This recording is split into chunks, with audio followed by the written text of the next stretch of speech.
soon. Hi, I'm Jamaica Hines, and this week my article I am reviewing is from EdTech. Its challenges stall more than half of digital transformation initiatives. I chose this article because I feel like right now in my institution we're in initiative overload. But this article was really informational, as in it was telling why institutions are moving towards a digital transformation and what challenges we face. The main motivation for going towards a digital transformation initiative is because of competition for students.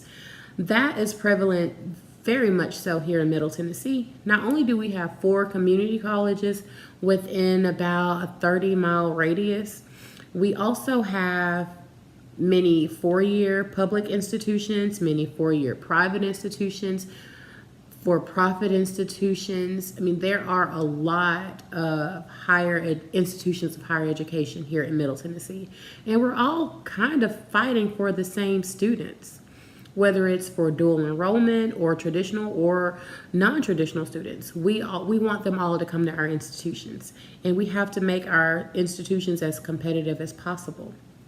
But also, many institutions are closing. Hello, for-profit institutions. I mean, they're closing left and right, and we're trying to attract those students, but we don't have the marketing and, the extra funds to really make ourselves as competitive as those for-profit institutions. And the article also states that colleges that fail to adapt, they might not survive the next decade, and that's kind of scary. It makes you think, what is my institution doing to remain competitive within this market? Is our technology up to par? And I can tell you, we've had this discussion many times at my institution. Based on this article, about 51% of organizations have stalled or abandoned parts of their IT transformation initiatives because of the challenges that they faced. And some of those challenges were lack of strong digital foundation to begin with, a lack of a documented plan, and lack of communication of the vision. Some organizations actually had their vision, but they didn't share it. So when they tried to implement their plan, there was no momentum, and there was also a lack of a culture change. When you're implementing a large digital transformation initiative, you're basically changing the culture of the campus. And we're doing that on a small scale right now with our digital engagement initiative. That's our digital textbooks, where we offer students the option to opt in to use a digital textbook for a select group of piloted courses. One course, for example, would be psychology, intro to psychology. The hardback textbook is about $290 if you buy it new. Maybe about $180 if you buy it used. The digital textbook is $80.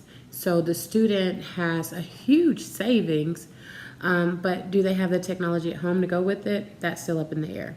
But the students also have the option to opt out and still use the traditional textbook. Some departments have chosen not to engage in that initiative. One program, for instance, is biology. For the anatomy and physiology courses, a lot of their students like to keep the books because the students taking that course are usually going into nursing, and they want to keep the books for further to help them with their studies. So once again, we are trying to change a culture, and we have hit roadblocks within my institution.